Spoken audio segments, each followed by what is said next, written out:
Redraft ends, but Dynasty is life. I'm Theo Greminger. Today I'm joined by Jim Coventry, one of the real ball knowers in the industry. Like, if you're not listening to Jim over at RotoWire, Jim breaks it down, both sides of the ball, defensive coverages, offensive line play, you name it, and fantasy-wise goes deep into it. Very, very sharp guy. Jim's come on press coverage with me a number of times. He came on First Class Fantasy with Billy Muzio and I. First time in the Dynasty streets, but Jim, not everybody knows this. A little bit of a rookie expert has his eye on these 2025 prospects. Alan Sislowski of RotoWire also was in here recently. Highly recommend these two guys. Jim, how are you doing today? Man, excited. It never ends, and we're just excited to always talk about this football stuff. 100%, 100%. And today we're talking about Dynasty Bouncebacks and Dynasty Breakouts. So take this show for what you want. If you're a redraft manager, these might be guys that are appealing to you in best ball, potentially an early redraft. But for you Dynasty managers, there's going to be some trade strategy with this one. We're not specifically saying to go and trade for these players, but there's a chance that these players either regain some value or these players gain a lot of value this year. Sort of like stocks, we see it happen a lot in fantasy where the market might think a player is cooked and he bounces back. Maybe there's a coaching change. Maybe maybe this player was playing injured and we didn't realize it. There's many circumstances. We saw it last year, certainly on the free agent side. Guys like Jonnu Smith, guys like Darnell Mooney. Jim, you were all over Darnell Mooney. Yes. Certainly like Sam Darnold. We talked about this from a free agent perspective. And then trades. Jerry Jeudy was sort of left for dead, lands on a team that doesn't view him left for dead. All of a sudden, guess what? He's a low-end wide receiver one. So we see this all the time. Got to be able to sift through what's real, what's not. But, Jim, we would be remiss. We haven't talked since the start of NFL free agency. Where are you at? What's your favorite signing for fantasy? It's under the radar, and people are going to laugh, and they're going to think it's like total recency bias. Dyami Brown. And when he came into the league, I think we thought, oh, man, situational deep threat, and that's about it. He didn't have a lot of targets, 93rd percentile yards after the catch. He showed he could run, and that's not what we thought he was. And if he's going to play with Liam Cohen, the beauty of Liam Cohen was this. Liam Cohen took over the Tampa Bay Buccaneers offense last year, and we knew he'd bring in some kind of McVay-style offense. That's why I was all in on Chris Godwin last year. But the thing we saw was, remember, Cohen with the Rams, you got to block. Kupp had to block. Nakua had to block. He didn't make Mike Evans block. Godwin blocked a little because he's a great blocker. Well, we're going to move now to Jacksonville. What we learned is Cohen's going to use his players optimally. He's not going to say, you've got to fit this system. You have to do this. And realistically, Dyami Brown should be in the 3-receiver set. And if he gets yards after the catch, remember that whole Ram system is predicated on scheming you quickly open, getting you into space and going. So why do we like Brown based on last year? He did well in the NFL playoffs. I know there were some shootouts there. I get it. But his biggest games were there. In the NFL playoffs, he averaged 4.5 catches, 76 yards, 6 targets. During the regular season, yeah, he only had 2 games at more than 35 yards, topping out at 57. But he showed to grow at the right time. He's an emerging player. So I think this fit is going to be very good for him. He'll be optimized. A lot of times you see these players that are like this age get a little bit more money, despite it being like a 1-year deal. The market treats them well because they're super young. They're sort of that 4th-year guy as opposed to some guy in like year 7. There's no tread on the tires. And again, this one, some people might not like, Jim. There's certainly a lot more fun names you could have said than Dyami Brown. But I think it's interesting. It also, we see in the same light, Evan Engram moves on. They cut him. Christian Kirk moves on. They trade him. And the only wide receiver of note besides BTJ, Parker Washington is sort of what he is. He's not a guy that's going to take on an outside role. He's a overachieving kind of slot player when you kind of break it down. For the outside threat, it's sort of Gabe Davis, who this new regime had nothing to do with and didn't really do anything last year. So Dyami Brown, I think, is going to be on the field a ton. Very interesting take on that one. Let's pivot over to the rookies. Give us a rookie right now that you are higher on maybe than consensus and you're getting excited about in your evaluation process. Yeah, I'm over the top with DJ Giddens. I got him as my running back 5. People are gonna think I'm nuts. I'll turn off the channel right now. Spicy. So let's push a little further on this one. I'm assuming in your top 5 is Ashton Genty, Omarion Hampton, Travion Henderson, Quinshawn Judkins. So you're saying DJ Giddens over, and did I do that right? Your top, those 4 are in your I'm top 5? close. I'm close. I don't have Hampton in there. I see Hampton as an early down grinder. He's a 2-down player in the NFL, and in this version of the NFL, what does that do for you? You're a 2-down grinder. Jim, Seriously? we buried the lead on this one because you have another player you're going to talk about your down consensus. But Omarion Hampton, I mean, shout out to the Dynasty Life channel. We are Omarion Hampton stands on this one. So, okay, Omarion Hampton's out of your top 5. That's a whole show right there. Right. But you've got okay, so you've got Genty. You don't have to rank them, but Genty, the 2 Ohio State backs, and Caleb. Yes. Yeah, and I have Donovan Edwards in there. Donovan Edwards up to 4. He's more of a change of pace guy, but he could catch the ball. And Sure we're looking fantasy. And you see, here's the disconnect, right? And I'm not saying this disconnect with you, but if it's from the NFL draft perspective, no, they don't see him as a top 4 back in the class. But for fantasy, that's all we care about. We want points. And if you're going to tell me you're going to get change of pace work and you're going to be a pass catcher, now all of a sudden we're talking business here. And, we get to Giddens. Giddens may not be the greatest receiver in the world, but he's got some 3-down ability. And we'll talk about him in a minute. But so the whole thing with this is I downgrade 2-down grinders. I downgrade them because unless you're a 3-down player in the NFL, realistically, you're hoping you get 10 touchdowns. You might, but good luck. If you get your 1,100 yards on the ground, but you get 40 yards through the air, where does it end you? Okay, so a little pushback on Omarion Hampton. We've got some receiving production with Omarion Hampton at UNC. Do you think this is manufactured fake production and not necessarily production that translates? I don't know about that. Yeah, 6 foot 221, dude. There's a couple backs that could make that happen. He had nothing special here. I don't think there's gonna be any lateral agility. We saw as a runner, he didn't have to be agile. He's 220 pounds. He's running over college kids. And I always say, you're boys against boys, and then you are going to be against men. And look, when I remember when Roschon Johnson came out, I go, the dude's a career special teamer. He used to get you can't go Roschon Omarion Hampton though. No, but I'm just saying a bigger back. When you see the bigger backs in college, and you see that, oh wow, they can get to the outside. Well, yeah, you can get to the outside in college, but can you get to the outside in the NFL? So Hampton, first of all, he's not going to be getting to the outside. He's going to be a straight downhill runner. That's what he's going to be. And he did that in college. He loves the contact. But okay, he's a big back, and that's great. And he does have vision. He has some patience. But there's no agility there. And that's going to be a problem. You can get downhill to a point, but in his acceleration, he doesn't hit the top speed quickly enough. You got to hit it very quickly in the NFL. And I don't see that. And I see him as a middling at best receiver. He's not going to be shifty at all. And at the end of the day, that's what they want in the receiving game. So that's my take on that. To be continued in our discussion about Omarion Hampton, who I'm very, very high on. That's a whole nother show, but we got to cover these bounce backs and breakout guys. So yes. Jim is lower than consensus on Omarion Hampton. Omarion Hampton is my running back 2 right now. Jim, we're going to have to do this in like 6 months and see like who's right one. Let's keep this going though. DJ Giddens though. This is, I've said on a few shows that if there was no Bashal Tutin at the NFL Combine, there'd be way more talk and enthusiasm about just how athletic DJ Giddens is, and put that on top of a guy with good size and with very good production at Kansas State and the ability to absorb volume. Yeah, 100%. He has some 3-down ability. Is he going to be the great pass catcher with 60 catches? Not necessarily, but he can fill in that area. And at 6 foot 212, I think it's very good size for the NFL. Not going to be too big and slow, not too small. He can take a bit of a workload if needed. And you said the combine, the 73rd percentile for his size. Yeah, sell me on that. Explosiveness drills, that got him in the 89th percentile. The agility wasn't game breaking, but it was above average, 57th percentile. So I was good on all of those for his size. I think that worked out. And we saw him on tape in college. The contact balance, that's such an important one to have.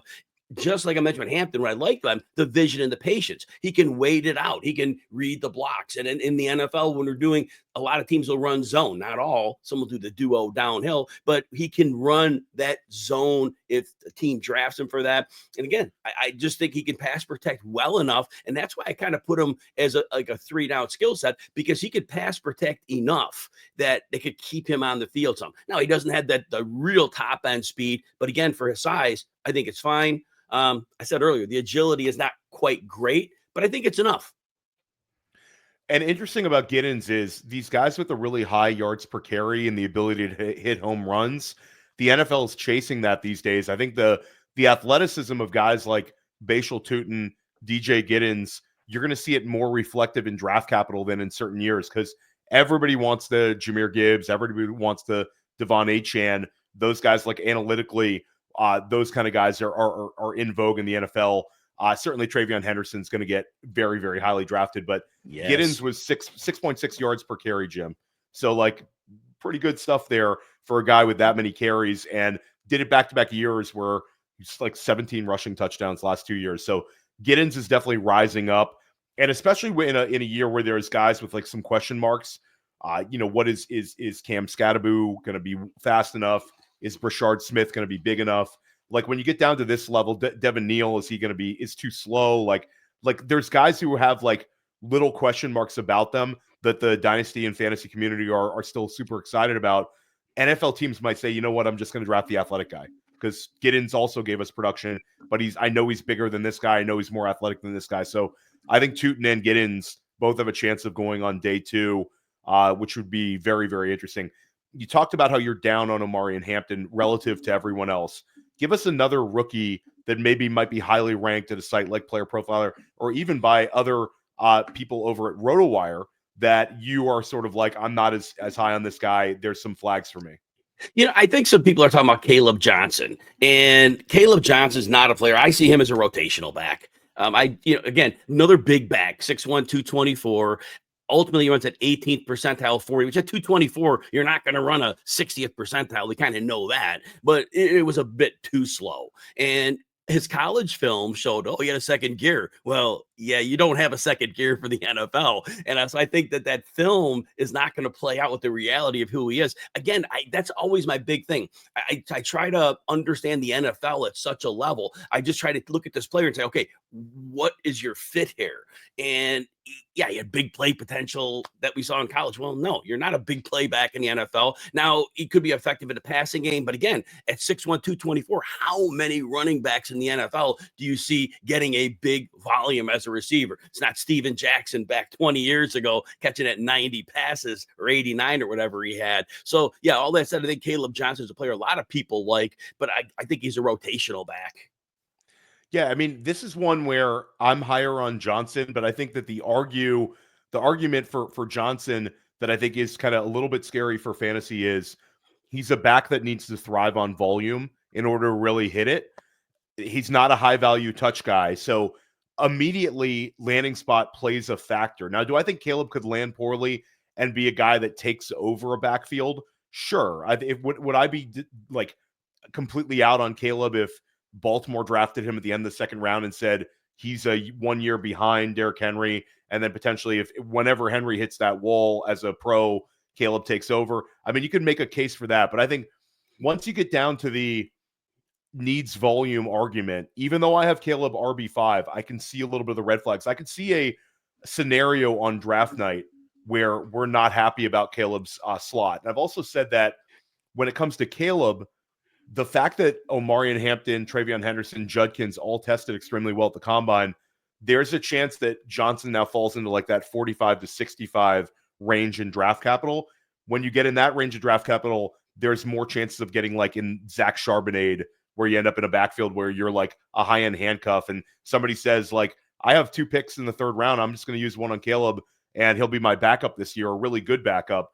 So that for me is sort of the red flag. But I do think that if he hits the spot and he gets the volume, this is a guy that at his size, with his production profile, I think he'll be successful. But it's not like a guy like Quinshon Judkins, where I think Judkins athletically is just a step above, and that's why I have him higher than Caleb as well. So really, really fun stuff. We're going to take a quick break. When we come back, we're talking about players that we think have a chance to bounce back and regain some value. And we're talking about players that we think can break out this season. We'll be right back in just one moment. I am proud to announce that Fast Draft now has an all-defense game called D-Up. That's right, fans of IDP finally have a real money best ball game that they can play. No more manually setting up leagues every time you want to do a draft. No. Now you can play for 10 grand, 2,000 to first. Could draft up to 30 teams, all defense. And the best part, balanced scoring, tackles for loss, pass breakups. It all factors in. Just draft 6 defensive players, top 4 into your lineup every week. It's that easy. It's so easy that this isn't just for IDP people. If you love the NFL, then you'll love this game. And for the first time with Fast Draft, you can sweat both sides of the ball on Sunday. So use your host's promo code to get a $25 deposit match, and you'll love this D-Up contest because it's about time we got one. Welcome back to Dynasty Life. Theo Greminger with Jim Coventry of RotoWire. A Dynasty Life announcement. A lot of you listen to it on the podcast, and the podcast, nothing's going to change. But after April 1, Dynasty Life is off the Player Profiler YouTube page. So this is one where if you want to support the show and catch every single episode, subscribe to the feed. You can subscribe to Dynasty Life on Spotify, Apple, wherever you get your podcasts, but make sure you subscribe to the pod. Eventually, we'll return back with the YouTube, but there's a lot of this audience is YouTube-based. So make sure if you want to support the show, keep listening in. You're going to have to subscribe to that pod. I'm going to put that in the show description right here on YouTube and get more and more guests like Jim Coventry. Or, Jim, you might have gotten them angry with the Omarion Hampton. Oh, yeah. Everybody hates me now. Yeah, everybody's off you. But we'll mix in a lot of pro Omarion Hampton guests as well. And big shout out to Jim. I appreciate having guests on, whether I agree with them or not, that take strong stands on these rookies. I think that's where you can sometimes find an edge in Dynasty. But 6 months from now, Jim, we're going to get back on here. We're going to talk about it. Are. You're going to maybe change your tune a little bit on Omarion Hampton. Just my feeling. I'll see. Take the L. let's keep this thing going. So let's stay at the running back position. So there's, in talking about schematic fit, talking about a coaching change, talking about a player with previous success in terms of scoring fantasy points, talking about a player with first-round NFL draft capital, Travis Etienne was the guy that last year, if you were drafting in a startup draft, or maybe you were looking for running backs and you wanted to trade for one, Etienne was a guy that had very strong levels of success for multiple seasons and looked like he was going to be set to have another okay year. The floor fell out completely from under him. This was one where he completely was decimated in terms of production. Etienne goes from averaging 16 points per game in 2023 to only 8.7 points per game in 2024. Now, Jim, usually when I see a guy completely fall apart like that, I would want to find reasons to completely fade him. But the problem is with Etienne, the dynasty marketplace, the redraft marketplace, the best ball marketplace has been completely out on the guy. So he's fallen to a place where you can draft him in best ball leagues in the 8th round. And in Dynasty, he's not worth trading because you're not going to get anything for him. If you wanted to trade him, your window's closed. And so sort of I'm I'll take on a little Travis Etienne just to see if he doesn't get back to the 13 point per game model. I mean, you got Liam Cohen coming over. You talked about the enthusiasm with Cohen for his success, with the Ram scheme, but also just generally last year, we saw Bucky Irving have all this success. It seems like it's going to be an offense that's going to be fantasy friendly. What are your thoughts on Etienne this year? Can he regain a little bit of value? I am hopeful, and it sounds like you are hopeful as well. Hopeful. Not necessarily I don't want to be over the top on this one because I don't want to get people in trouble. I'm hopeful is a good word, Jim. You see, Cohen had a great rushing attack in Tampa Bay, but he had a lot going for him. That offensive line was actually very good. The tackles were the strength, but the interior was not a weakness. It was a good line. And when we saw Bucky Irving come on, he's a physical runner, and he could break tackles. It worked really well. And the teams had to always worry. You got Mike Evans, and Baker was taking care of business enough. For half the season, he had Godwin. So it was a perfect scenario for him to run. Now, I know they lost Godwin halfway through the year, but it was a very successful run game. Well, now we're in Jacksonville, and we're very hopeful that Cohen can get Etienne going again. but the offensive line is a problem. I mean, they bring in Patrick McCarry at left guard, not so good. Retread from the Ravens. Robert Hainsey at center. He was a rotational player, got some starts. Well, I will say, like the guy, what they did in terms of bringing in the O lineman, it was a complete disaster last year. So maybe the interior, just by change alone, you're going to get a couple guys in there. They're going to be a little bit better, or maybe a little fresher to the system.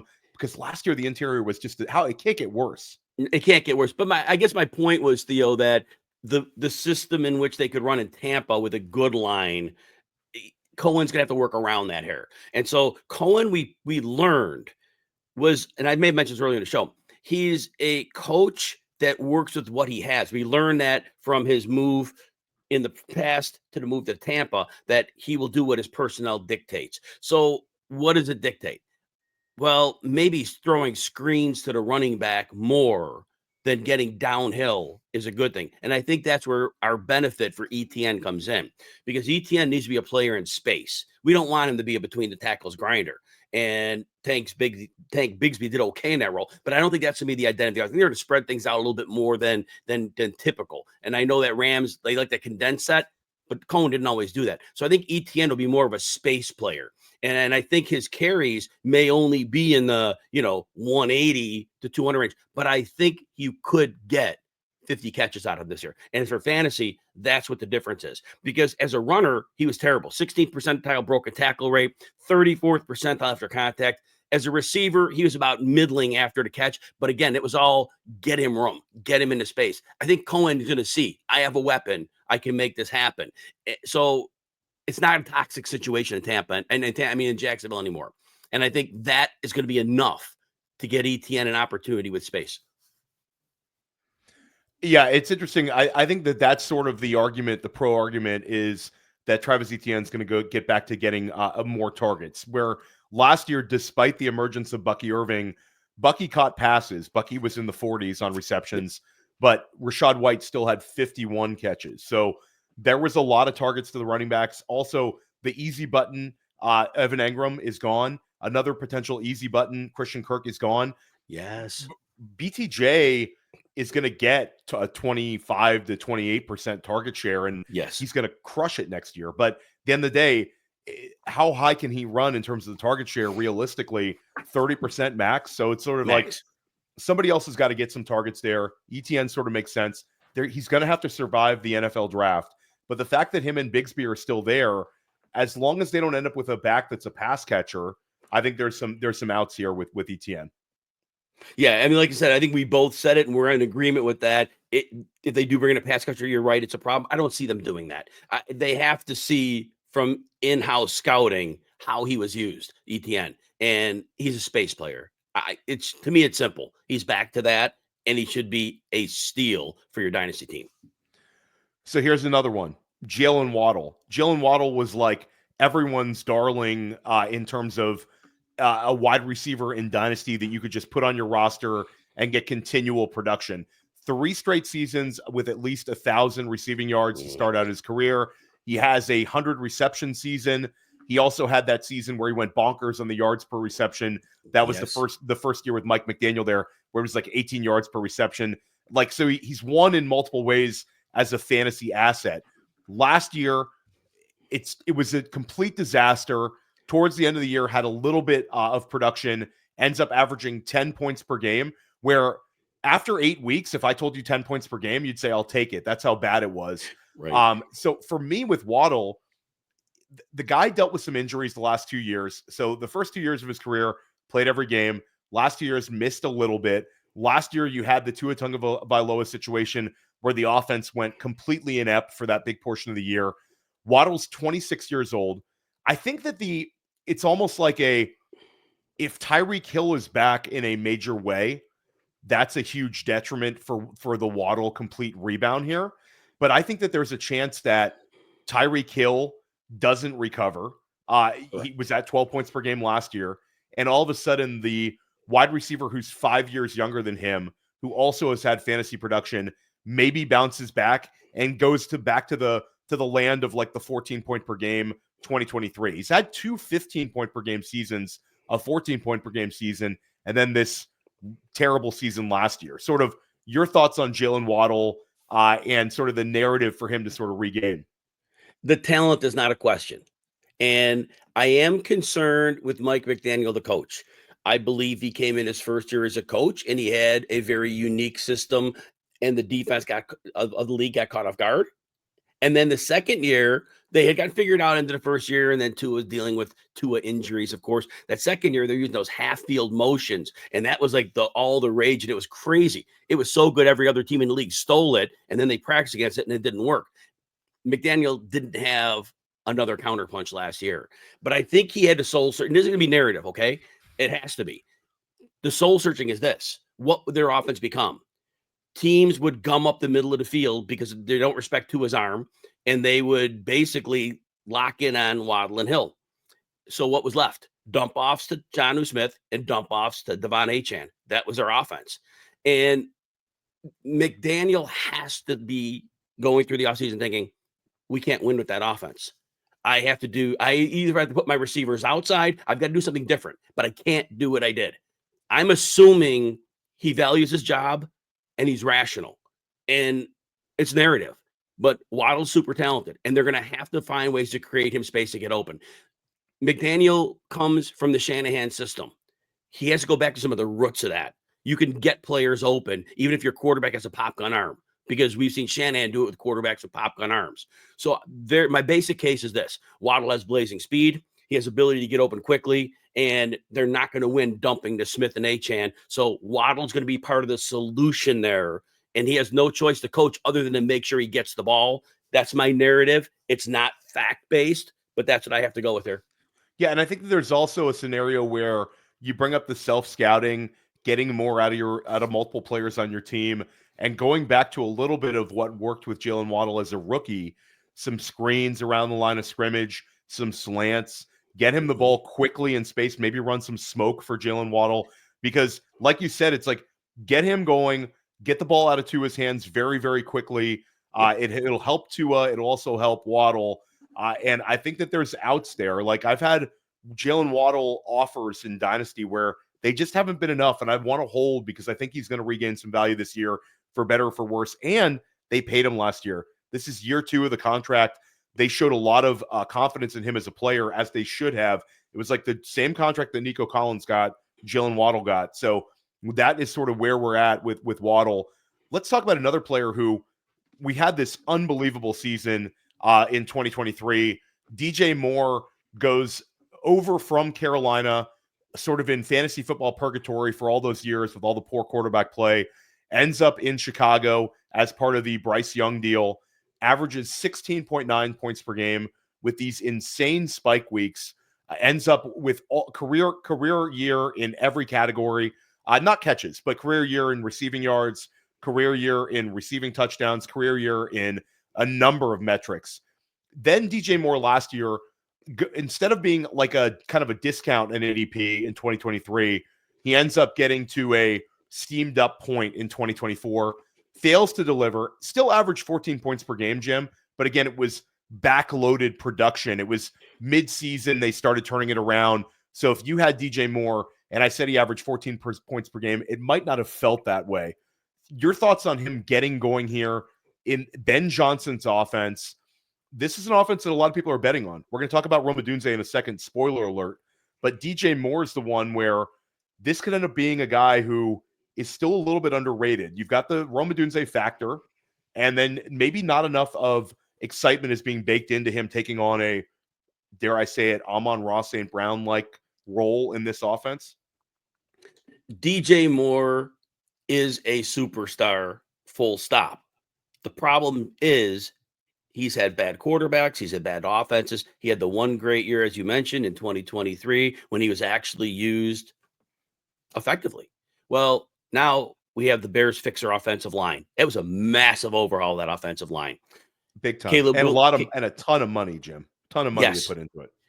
Defenses last year were pretty much just attacking with stunts, the middle of the line, simulated pressures. The Bears had no answers for it. This year, not going to be a problem. Caleb Williams will have time. What happened to DJ Moore last year was the coaching staff was so bad and they had no answers. DJ Moore was used on more bubble screens than I think I've ever seen a superstar receiver get. I've seen gadget guys get a ton of bubble screens, but it was just bubble screens, and the defense knew it was coming. So DJ Moore couldn't even get wound up after the catch because they were just everybody's compact saying, oh, well, the Bears aren't going to throw downfield. When they did, it was just like a shot. It was like a 5-step drop and just throw one downfield to Odunze there was nothing set up in that. So Moore was in a terrible spot. Well, with Ben Johnson there, we understand how he'll scheme receivers open. We understand, as I said a minute ago, the offensive line is going to be significantly better. We do bet that Caleb Williams is a good quarterback, certainly better than any of the slop that Moore has had throughout his whole career. You put this together, DJ Moore got paid last year. The Bears are paying him as an elite receiver. They know he is one. Finally, we could see that ceiling season that we've never seen. And it was close in 2023. He still is a better player than that. Yeah, and I think that the market is not reflective of a DJ Moore giving you a season like 2023. I think he's sort of viewed as a guy that's in sort of wide receiver 2 purgatory. Again, the Rome Odunze factor, and Odunze is very talented, but when it comes to overall sample size as a pro, it's not even close. And Odunze is a guy who makes our breakout list, certainly not our rebound list. But I was able to get DJ Moore in an FFPC $500 entry single QB league, and I traded Chuba Hubbard and Tony Pollard, and I got DJ Moore straight up. So I think that the market is like he's kind of viewed as expendable, whereas last offseason there's no chance I could send a strong RB2 and like an RB3 and get that sort of level of wide receiver. So I think it's worth kicking the tires on, going and making a trade offer for DJ Moore. I think this is one where the Ben Johnson effect could be really, really strong here. This offense could be really, really good too, Jim. Like, I don't want to get too optimistic. Every time I podcast with somebody now, we're getting excited about the Bears, and history has not been kind to Bears enthusiasm. But Ben Johnson, smartest man in the room for us in fantasy football for years, goes there, immediately fixes the interior offensive line. And with these shorter quarterbacks, making sure that the interior, and Caleb's not a midget, but Caleb's, he's 6'1". He's not like some 6'5" guy, right, where you need the offensive tackles to hit. This is an offense that I think is going to really, really trend up and really trend up quickly. Let's stay with the Bears, though, because we have a number of Bears to talk about. Rome Odunze. This is everyone's favorite. If you went through XYZ fantasy football website, from the ones you think are good down to the ones you think are just terrible, Rome Odunze is one that ends up on everybody's breakout list. And it just because everybody says it doesn't mean it's wrong. When it comes to Odunze, this is a player that was a top 10 pick in the NFL draft, dealt with target competition, but we feel like we still like the profile there, Jim. But then there's also some bunch of red flags. So when it comes to Odunze, like we've seen what a spike week can look like. He had a 20-point week. He had a 15-point week. But again, there was a bunch of weeks where it was just terrible. He had the ends the season with 3.8 points scored, 2.5 points scored, 5.9 points scored. 3 out of his last 4. Actually, I take that back. There was also 4.5 before that 20-point week. So there was a lot of weeks where he was just like a completely invisible. But the market is completely betting on him. If you look at Underdog, Rome Odunze is steamed way up. He's not only being drafted as like a wide receiver 3, but he's right on like the wide receiver 2-3 line. He's steamed way, way up. Is the market correct on this? Is this the mulligan season? And is Odunze going to completely go full Jackson Smith and Jigba and go from being a guy that was unusable as a rookie to a strong wide receiver 2 as a sophomore? Or is the market sort of not baking in things you're seeing on film? We have to disconnect a dysfunctional offense from a player in his first season. I said earlier, and I'll repeat it, the interior Bears offensive line could not pick up any disguised pressure. So Caleb Williams had people in the backfield with him frequently. And Odunze was more of a downfield target because DJ Moore was the underneath guy. Well, a downfield guy in that offense is not going to work when the quarterback is under pressure almost every passing down. So the season was a complete throwaway. There's nothing to take from it. Odunze had a couple of great games, so we could take that positively from him. But the negatives, you cannot hook any of that on him. And look, Ben Johnson coaches the Bears, and we don't know exactly what he is, but I'll tell you what he won't have. He won't have the Detroit running game here. You're not going to have David Montgomery and Jahmyr Gibbs. You got DeAndre Swift and somebody who you might bring in. They're going to have to throw. But with that offensive line, and the Bears have a couple of developed guys they've drafted on the outside. You got Braxton Jones, Darnell Wright. They've been good enough, and they're going to keep improving. And so with time to throw, and Odunze is not just going to be a downfield guy this year. It's not going to be like, it's not like in Detroit where Sam Laporta was a tight end, and he had to be a part of it. Cole Kmet's very good, but they're going to focus this offense. Ben Johnson's smart enough to know, okay, I got DJ Moore, I got Odunze. So these targets are going to be in the 120 range, but they're going to be high quality targets. They're going to be schemed up plays. So Odunze is in as good of a spot as he could hope for here. And we're betting on the quarterback. You got to bet on, if you don't bet on Caleb Williams, if you think he's not going to be great, then probably don't bet on Odunze either. But I think that Caleb Williams will be good enough. And I do think, like everybody, that he's not oversteamed. I think he's very fairly priced at that ADP because this is his rookie year as far as I'm concerned. I think that's a really interesting way of looking at it. I think Odunze, it's a guy that we really liked in the draft process. I was very high on Odunze as a prospect. And again, I think you're correct. I think this was a terrible situation for him to be in, not to mention the veteran deference that a guy like Keenan Allen and it's certainly DJ Moore would have over him with a young quarterback like Caleb. Bad offensive coordinator, changing of the guard, coach fired, offensive coordinator fired, like so much change during his rookie year. This is sort of the do-over. I think I'm into Odunze this year.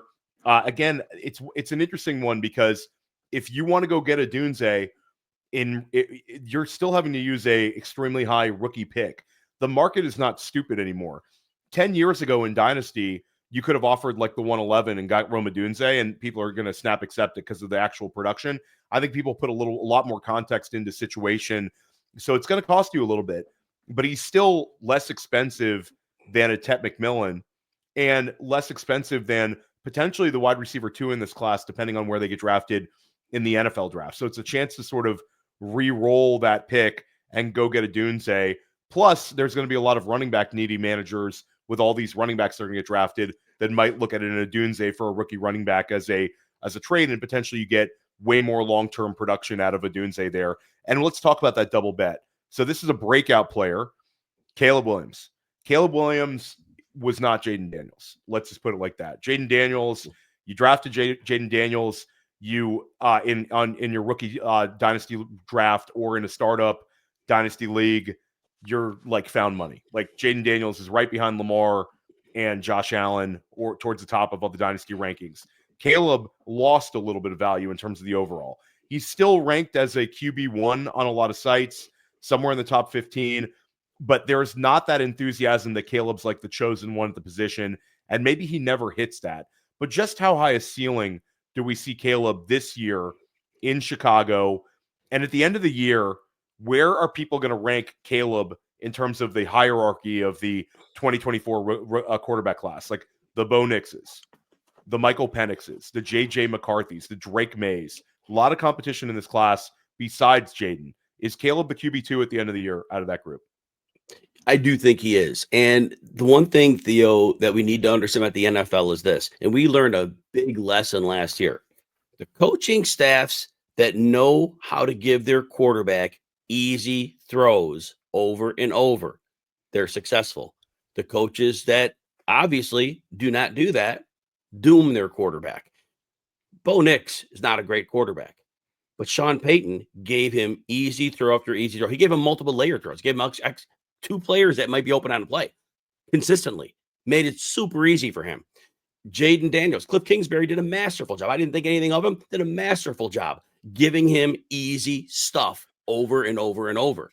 Well, Caleb Williams, we talked about the line earlier. Coaching staff had no idea how to use the players they had. It was way too many passes to Keenan Allen. You said Odunze was not optimized, but again, with no time to throw either, that was a problem.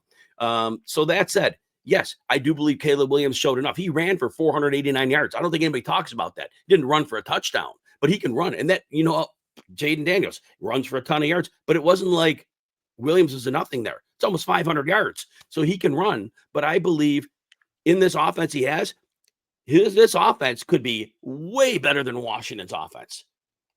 And why wouldn't it be? At this point, the investment in the line, the receivers they have, and the court. Why would this not be an offense that could finally in Chicago for the first time, like put up 26 points a game? So I think you have to buy in on Williams here. And look, if you don't like him, fine, sit it out. But he can run. He's got an opportunity now. This is the lowest price you're going to get him at, but he is the QB2. And don't be surprised if the Commanders, despite adding Debo, don't be surprised if film is out on them. A lot of teams make adjustments in the second season to a player. The league makes unilateral changes like in the off season. There's when they really grind things out and learn about players. Don't be surprised if Caleb Williams is the quarterback 1 coming out of the season. That's bold, but I mean, Caleb, we're talking about a guy that was people were head over heels as a prospect. I think it's going to be difficult for him to leap Jayden Daniels. He's going to have to not only outscore him, but outscore him considerably because I think Jayden's got that leg up. And if they're like quarterback 6 and 7 this year, I think people at the market will still value Jayden Daniels. But at the end of the day, all Caleb needs to do to regain some value here is give you that QB1 season, top 10 year. It's not like you have to be a top 5 quarterback here with Caleb Williams because people will say it's Ben Johnson's first year there. Caleb got to QB 10. He's worth an absolute fortune again. Whereas Jayden Daniels might have a little more pressure on him this year just because he's fired off. But I still think it's bold though because you're saying Bo Nix has made all these headways. There's Drake May enthusiasm still on Caleb. I really think this Bears offense might be the cheat code for ADP, finding ADP winners in redraft, best ball, and also dynasty value. Ashton Genty too could also change some things here. If they do take him at 10 and you get that sort of level of talent at running back, it's sort of the rising of all tides here, and the entire pie grows more so than Genty's just going to vulture everything. Because you talk about a running back who's a dual threat who can catch the ball out of the backfield, break off that home run hitting ability like what we saw with Jahmyr Gibbs. I think Genty's got that. So this offense, I think there's a lot of room to run. And this offense after the NFL draft, the guys might be worth more. They also could go with an Armand Membu, one of these big-time offensive linemen. If they're there at 10, they might do that and then just take a Judkins in round 2. There's a lot of – they have those 2 second-round picks, Jim. So Chicago's a team that can really, really lean into it. Really fun one. Let's stay in the – Hang on one second, Theo. Go for it. Look, I am still not convinced that Jayden Daniels is not Robert Griffin III. Not convinced at all. Griffin had that wonderful first season. He was a slight guy, Robert Griffin. He had the hair that made him look like a big dude. He was a tiny dude. And I always said that dude will never make it through the rigors of the NFL. And it didn't take long till he was shredded to dust. And Jayden Daniels is tiny. And he got away with it this year. He took a couple big hits. He got away with it. A quarterback of that size, I would never bet on him lasting any significant period of time. He is a tiny dude. He is 1 hit away from the hospital and on any hit. And I really have concerns about him as a runner with any long-term help. Jim, you're absolutely murdering me today on some of my favorite dynasty values and rookie values. My Omarion Hampton enthusiasm, my Jayden Daniels love. Now you got me worried Jayden Daniels could get all hurt. Don't put that out there. And shout out people from the DMV, Jim. Anybody in the DMV right now who hears the RG3 thing and he's going to fall apart thing, you're breaking hearts here right now, right on Dynasty Life, Jim. But hey, listen, the bottom line is get yourself some Caleb Williams before the market turns. We can both agree on that one. Let's stay in the NFC North. Let's go with Tucker Kraft, who every time people talk about sort of a breakout, Tucker Kraft, and there's going to be traditionalists are going to say, Theo, I don't know if you saw last year, but Tucker Kraft had 50 catches last year, finishes his tight end 14 in points per game. He broke out. That counts. He's at 7 touchdown grabs. You can't claim Tucker Kraft as a breakout, but Tucker Kraft is 24 years old. This is entering year 3 of the NFL. This is a player where we saw sort of a very limited rookie year where he played all the games, but it was sort of a jumbled mess with him and Luke Musgrave. And then Kraft has opportunity towards the end of the year, starts producing a little. This year, there was multiple guys missing and Kraft sort of taking on a different role throughout the season. But at the end of the day, I just think he's quote unquote good at football. And I think he's in a situation where there's not a wide receiver 1 on this team. Christian Watson's completely banged up. Jaden Reed, they don't seem to take the next step with him. Reed's a guy where we'll see him have a big fantasy game and then sporadic usage. And Matt LaFleur goes out of his way to sort of say, I don't have a wide receiver 1. So for me, when I look at this Green Bay team, I look at the success of the running game with Josh Jacobs, and I look at what the situation Tucker Kraft is in. This is a guy where he could end up having a top 6 scoring season at the tight end spot. We could see the touchdowns go up to 9 or 10, and we could see the receptions go up to 65 to 70, just with a little bit of growth as a player in like his second full year of being used as the starting tight end. And I think it's become more and more apparent that Luke Musgrave is a very good athlete, but I don't think he's one that's going to ever fire off fantasy-wise like we maybe thought as a rookie. I think Tucker Kraft is in that role. Your enthusiasm for Kraft, because I'm sort of there. As a player, I love Tucker Kraft. Here's what happened in Green Bay last year, Theo. They realized that Jordan Love is not the guy they signed to that big contract. He can't carry an NFL team right now. Now, maybe that changes. If that changes, you're going to be right about Tucker Kraft.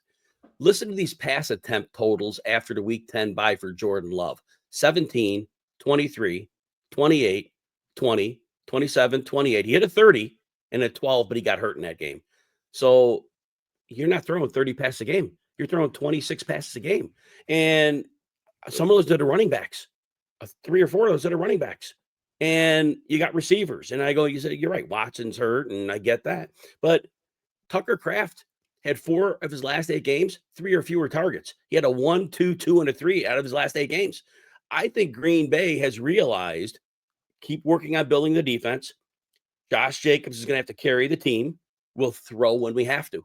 I don't think this team is going into this year any different. I don't think they have any intention, because in the first half of the season, when they thought Love was the quarterback, pass attempts 34, 54, 32, 33, 39. Those all went away. So unless they have a complete revelation on Jordan Love, the passing game is going to be inept. He missed 2 games last year, Jordan Love, and he only threw like 425 passes. But if you take the second half extrapolation out, a full season, it's 450 maybe. It's an interesting take, because I don't think I think that was out of sort of a necessity, but I think that they want to be way more balanced than we saw. Josh Jacobs, like, again, you said the role completely went up and up and up in terms of volume, and it was like coincided with the passing volume going way, way down. I don't think that's necessarily the Green Bay wants to do every week. I also think it's a little bit unsustainable to lean that much on a running back. We're going to talk about the second-year backs in a moment, but Josh Jacobs, I think, was like max peak performance in terms of volume. Mm-hmm. Can they thread the needle again and lean on that? Or do they want to be slightly more balanced? I think if they do become slightly more balanced, when we look for tight ends who can be winners in terms of fantasy football, I want guys with a pathway to being a top 2 in targets on their team. And I think Tucker Kraft has that. For me, like, him taking a step forward in terms of the overall targets, the overall usage, coinciding with a little more balance on the offense, I think there's a pathway there. And he doesn't cost me as much as some of these other tight ends, and he's going to be a lot less expensive than a number of these rookie tight ends. And that's not just Warren and Loveland. Like, Warren and Loveland are already worth more than him in the dynasty marketplace.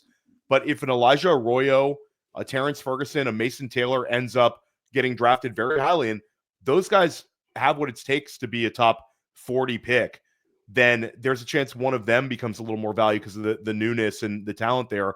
So I feel like Tucker Kraft is sort of in that tight end range where he's attainable and he's young. So for me, I'm willing to take that bet. But let's talk about it. We mentioned Marshawn Lloyd.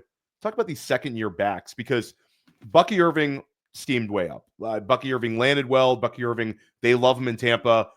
Whether he's being a little bit inflated in the dynasty marketplace, maybe. But at the end of the day, if you had to pick a guy that is a top 15 back, I think Bucky's in a great spot to do that next year with some room to run if they keep using him as a receiver.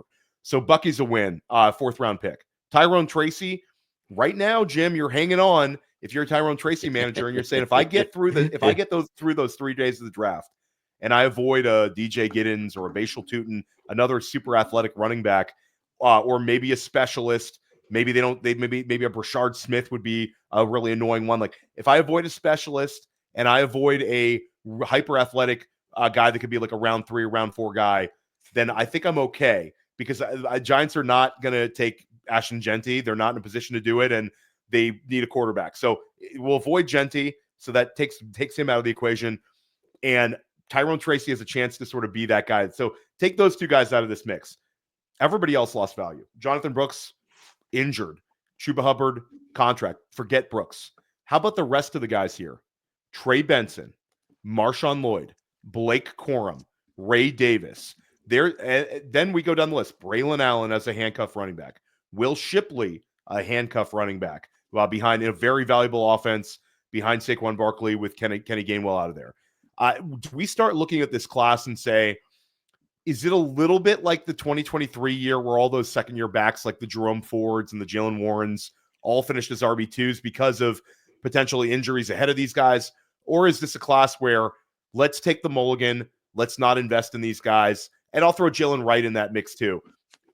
Is there any of these guys that you're interested in, Jim, and you think could take a second-year leap of sort of this wide group of second-year backs? You know, Theo, I have to preface this with something because I have a theory, and my theory is because a lot of running backs held up last year that normally don't hold up, right? There were very few. My contention is this: over the years, the linebackers across the league gotten lighter and lighter weight wise because they got to cover the pass. So they've converted down weight. So we don't have the big thumpers. The other thing is, Theo, we saw more 2 linebacker defenses than ever before. And it wasn't close. We used to see 3 linebackers, or some people played 4 linebackers on the field.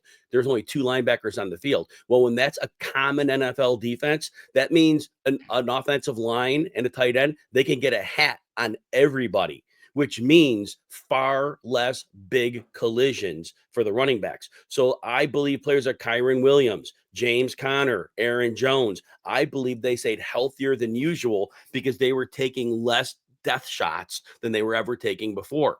And that's my worry about this class of second-year backs. They're all very good. Love most of them. Blake Corum, I think, could be a stud. Ray Davis could be an amazing back. Benson, love them all. But if I'm right about my theory and these lead backs continue to get work, I don't think it was an anomaly that they didn't get hurt. I think it was a stylistic change in the league.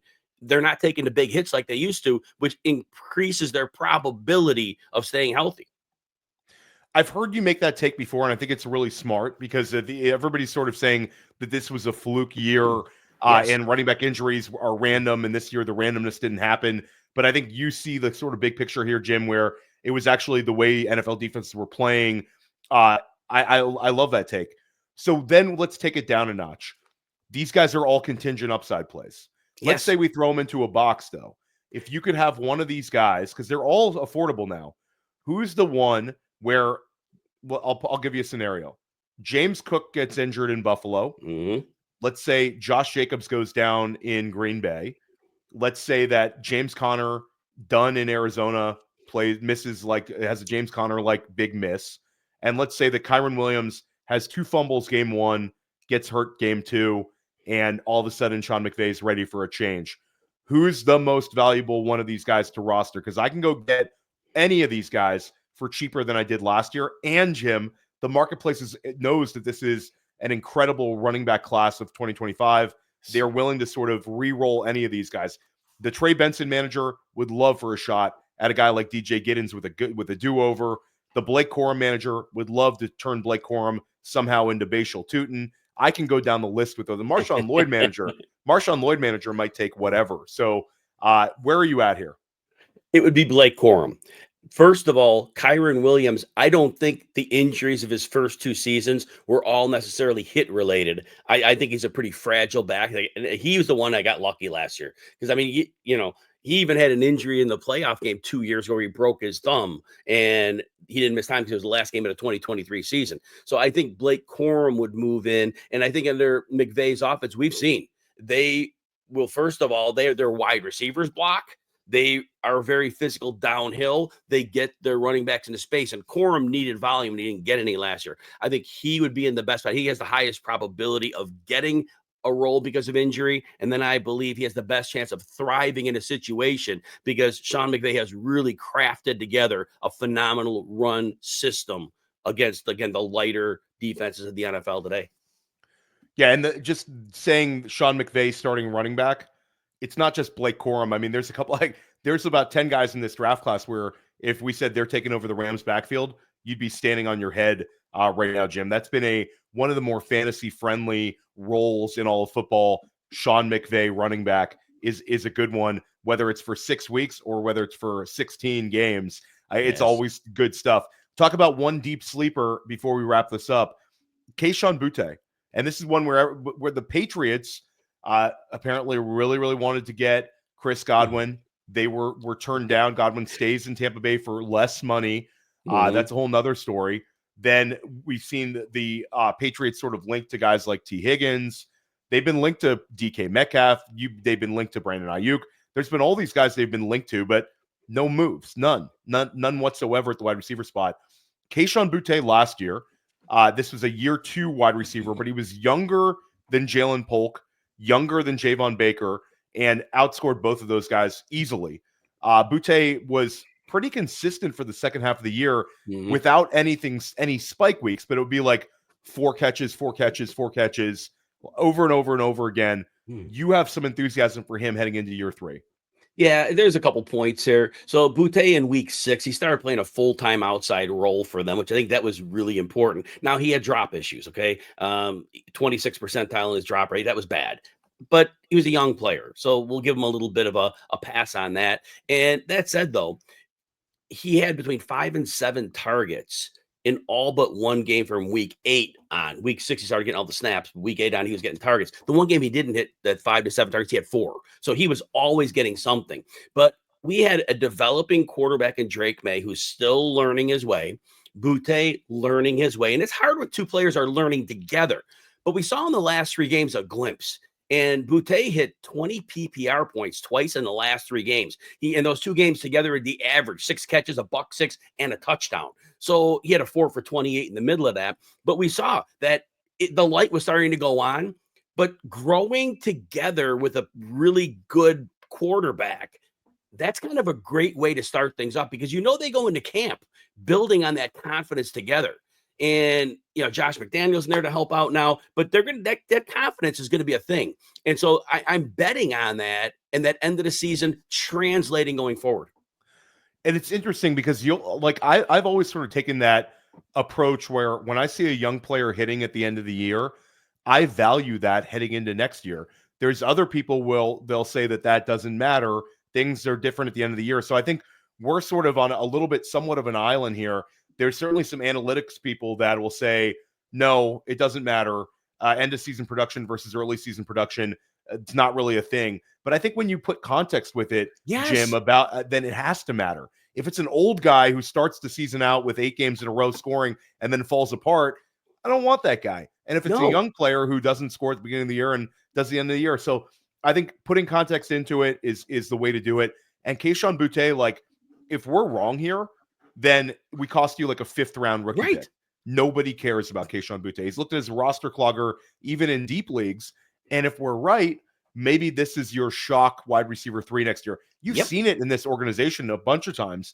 This organization has had a bunch of these man of the moment wide receiver 3 seasons. You saw it Kendrick Bourne years ago. Remember that? Yes, I sure do. Run. So there's been a lot of history of this with the Patriots. Now, could they go draft Jalen Noel at the beginning of day 2 and then get Cooper Kupp, and all of a sudden the narrative changes? But right now, Kayshon Boutte might be a guy where even if they add a wide receiver, he's on the field a lot next year, and he's the one with the most success with Drake May. So that was a lot of fun. Jim, let everybody know once again where they can find your work and what you have coming out over at RotoWire. Yeah, you can catch me on the X at Jim Coventry NFL. I'm on Blue Sky now there as well. So that's the hub for everything. Anytime I do work, I kind of post it there. RotoWire, you can get a free trial, no credit card needed. Go to rotowire.com/Jim. Check out all of our stuff there. We'll be on SiriusXM Saturday, March 15th, depending when you're watching the show. We actually have a special free agency show. That'll be 11 to 1 Eastern. Awesome. Definitely looking forward to that one. And a big, again, reminder, Dynasty Life going off of Player Profiler YouTube starting April 1. So if you want to support the show, make sure you subscribe to the podcast feed. We'll be back in YouTube at some point, but in order to keep it going beginning of April, you're going to want to subscribe to the podcast feed. Big shout out to our YouTube audience. Last show got like 10,000 views, so we've been rolling. But you're going to have to listen to this one as a podcast. Maybe I might not have to even put a shirt on when I'm recording, Jim. I'm not going to be, nobody's going to be watching me at the beginning of April, but make sure you subscribe. There, you can subscribe to it on Apple, Spotify, anywhere you get your podcasts. And also, I'd love for everybody here to subscribe to Fantasy Football Daily. I'm recording that one over at Fantasy Points. This past week, we had Sigmund Bloom on, Thor Nystrom's coming on next week, and Jim Coventry, he might be coming on there as well. Always a blast hanging out with you, Jim. You absolutely crushed it. Stick with us here at Dynasty Life all offseason long, doing at least 2 episodes all the way through the NFL draft.